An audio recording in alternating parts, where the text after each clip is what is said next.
Parece que tem alguma coisa escondida, alguma informação importante que a gente acaba de ter descoberto, ou o Maxwell acabou de descobrir quando ele fez essa conta aí, né?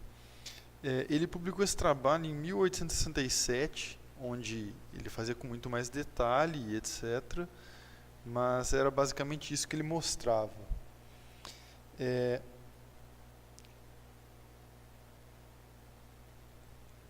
Esse resultado levantou para o Maxwell e para o restante da comunidade científica algumas questões bastante importantes. Eu vou enunciar aqui pelo menos 4. A primeira delas, os campos E e B formam uma espécie de par?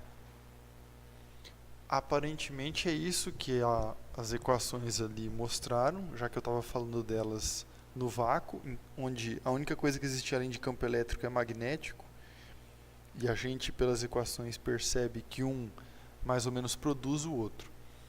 Mas então E e B existem no vácuo? Isso é a primeira pergunta razoavelmente importante que surge aqui.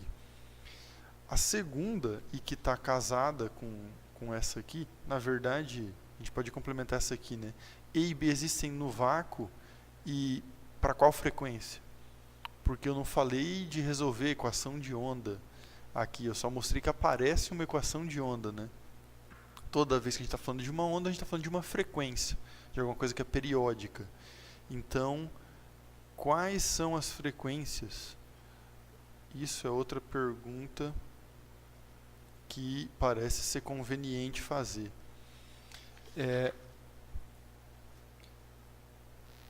E se essas coisas aqui estão formando ondas mesmo, elas se propagam com uma velocidade v igual a 1 sobre raiz de μ0 ε0? É isso aqui mesmo? Se sim, como eu já falei, essa velocidade v aqui, c é a velocidade da luz. Isso significa que a luz é uma onda eletromagnética? A luz é uma onda? Essa era uma outra discussão que já era centenária, né? Entre a hipótese corpuscular e ondulatória da luz, mas poucos teriam imaginado que a onda ia ser um fenômeno elétrico e magnético, já que aparentemente, quando você faz experimento com capacitor, com um circuito no laboratório, não parece que isso tem muita relação com a luz. A terceira questão, e não menos importante, eu estou falando de uma velocidade, mas e o referencial? Vários podem achar que o referencial não serve para nada, né? Mas na verdade ele serve. Se você lembrar daquele experimento da onda lá de Física 2, de novo, que a gente fazia onda estacionária aqui assim, naquele experimento a gente media uma velocidade, que era a velocidade da onda, medida com relação ao barbante, ou à mesa.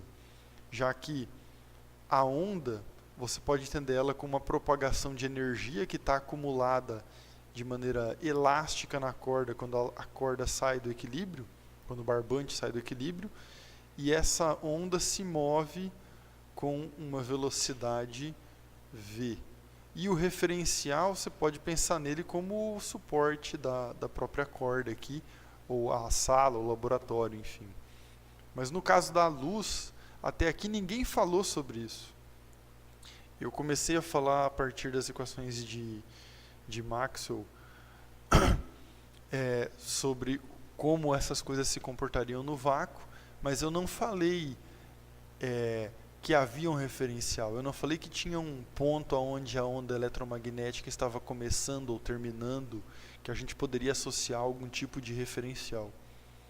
Então, essa é uma questão importante que a gente vai voltar a discutir nesse curso. E a quarta questão, e também não menos importante, é como são produzidas essas ondas, né? Como são produzidas as ondas eletromagnéticas? Ou produzidas essas ondas eletromagnéticas, que é outra coisa da qual eu não falei. A gente só citou que matematicamente se parece tanto com a equação de onda de física 2, que era essa aqui, que a gente consegue visualizar mesmo, que não deve ser só coincidência isso, né? Para nossa felicidade, várias coisas começam a ser respondidas pelas equações que a gente mostrou no vídeo anterior.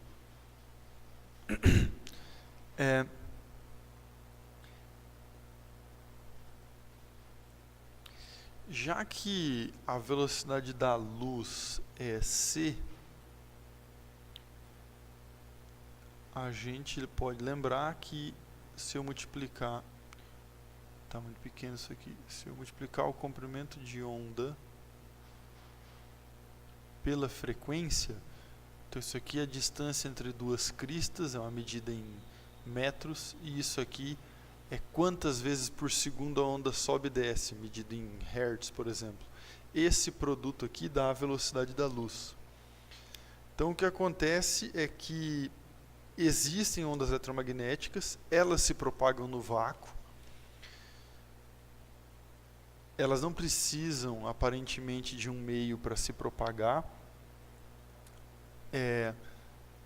e existem enorme números de ondas com propriedades diferentes, já que elas têm frequências e comprimentos de onda associados muito diferentes, né? Então, o produto dessas duas coisas aqui sempre dá C, mas o comprimento de onda pode ser muito grande, e aí a frequência é muito pequena, ou o comprimento de onda pode ser muito pequeno e a frequência muito grande.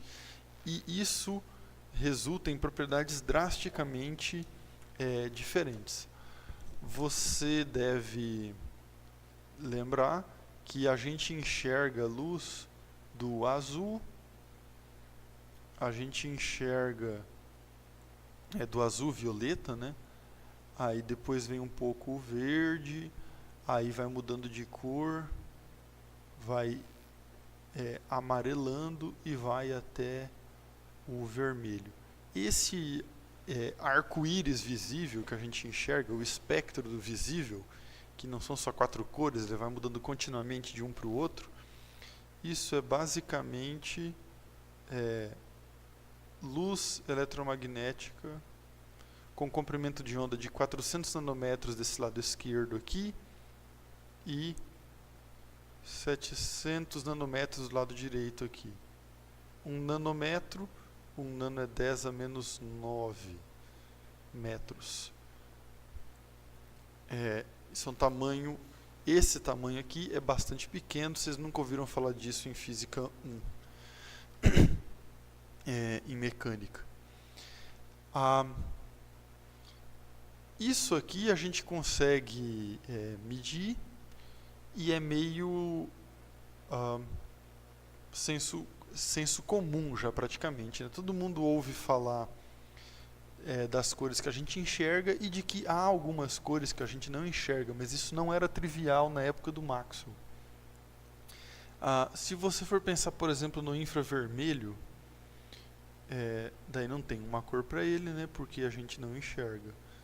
Então o infravermelho são comprimentos de onda maiores que os 700 nanômetros e que a gente não enxerga, então ele está nessa região aqui, ó, do espectro, perto do visível, mas além do visível. Curiosamente, foi bem antes do Maxwell, por volta de 1800, que os irmãos Herschel, William e Caroline Herschel, eles perceberam que existiam raios luminosos não visíveis.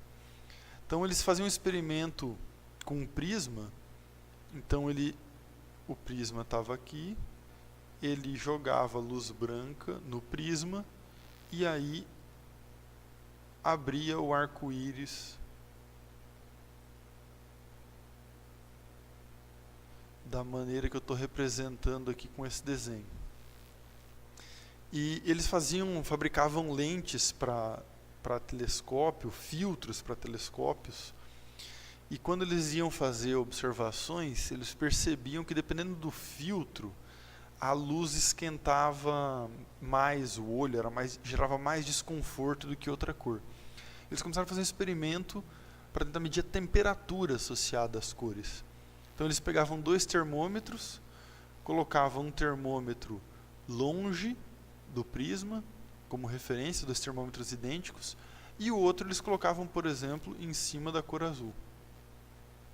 Aí com isso, eles deixavam lá ligado 1 minutinho, a luz batendo em cima, via quanto que esquentou esse termômetro daqui, e aí diziam que ao azul estava associada uma certa temperatura, uma certa energia, de certa forma.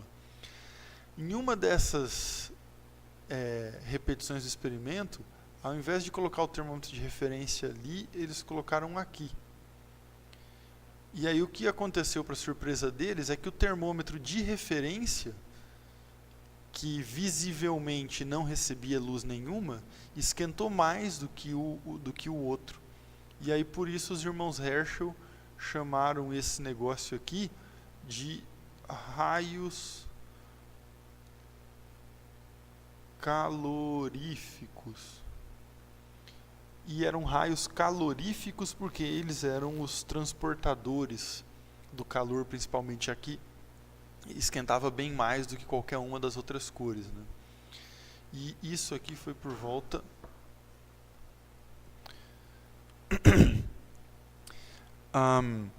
outros experimentos semelhantes foram feitos pelo Wilhelm Ritter, Johann Wilhelm Ritter, em 1801, praticamente concomitante com os experimentos dos irmãos Herschel, só que ele fez um experimento com nitrato de prata, AgNO3, se eu não estou enganado.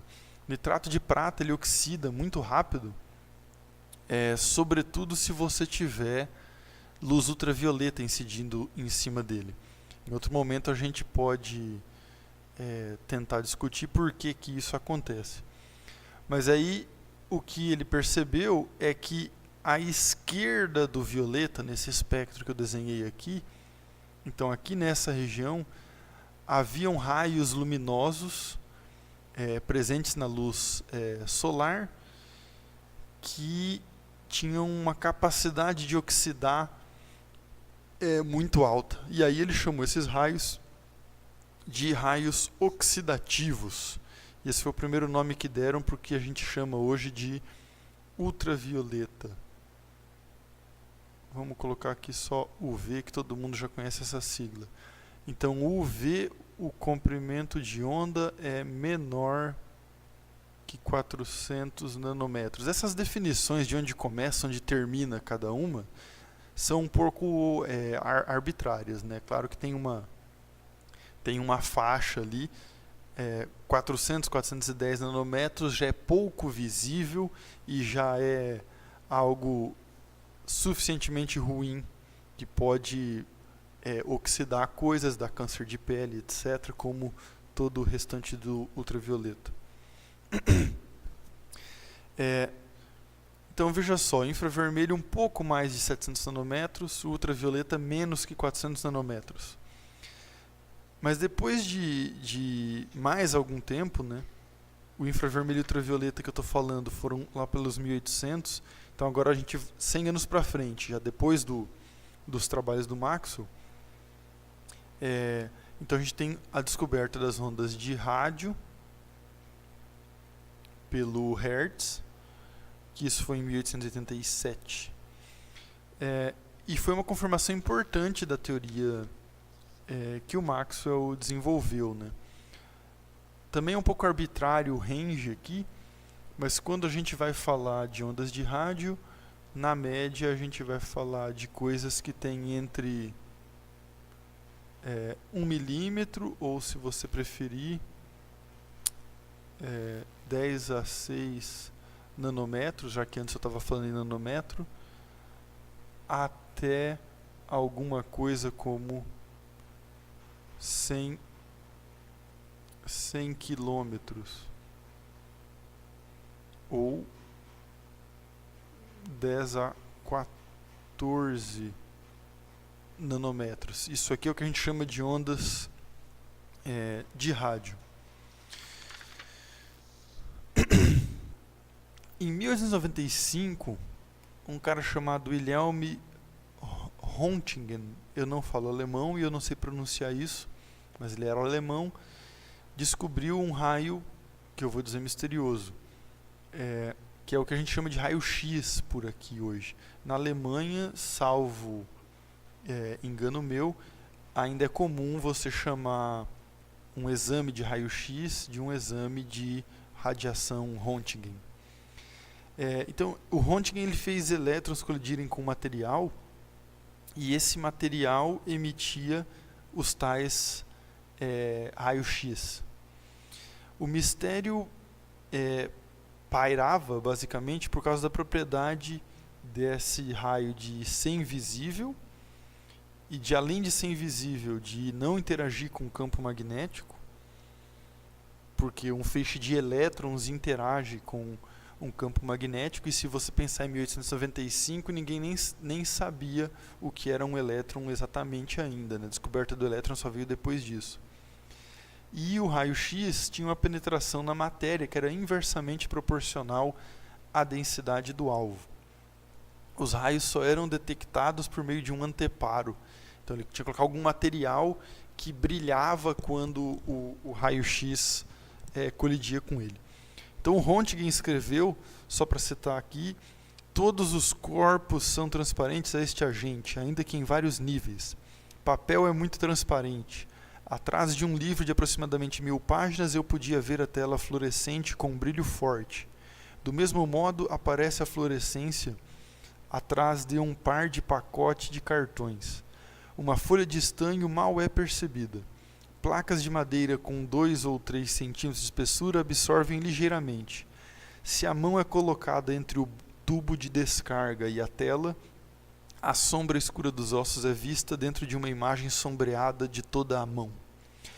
As palavras de Röntgen mostram o que sabia pouco sobre os raios quando eles foram descobertos. Hoje a gente sabe que eles são ondas eletromagnéticas,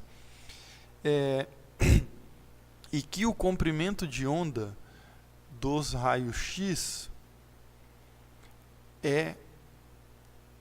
o lambda é aproximadamente o tamanho de um átomo, que é 0,1 nanômetro. Depois a gente vai ver que as propriedades dele, dos raios-x, têm a ver com o tamanho desse comprimento de onda. Por último, e um pouco mais difícil de estudar que os tais dos raios-x, tem os raios gama. E os raios gama têm um comprimento de onda ainda menor do que o comprimento de onda dos raios-x. É alguma coisa como 10 a menos 4 nanômetros, que é basicamente o tamanho de um núcleo de um átomo. A princípio ele foi descoberto pelo Paul Wheeler, quando ele estudava um elemento químico recém-descoberto que era o rádio.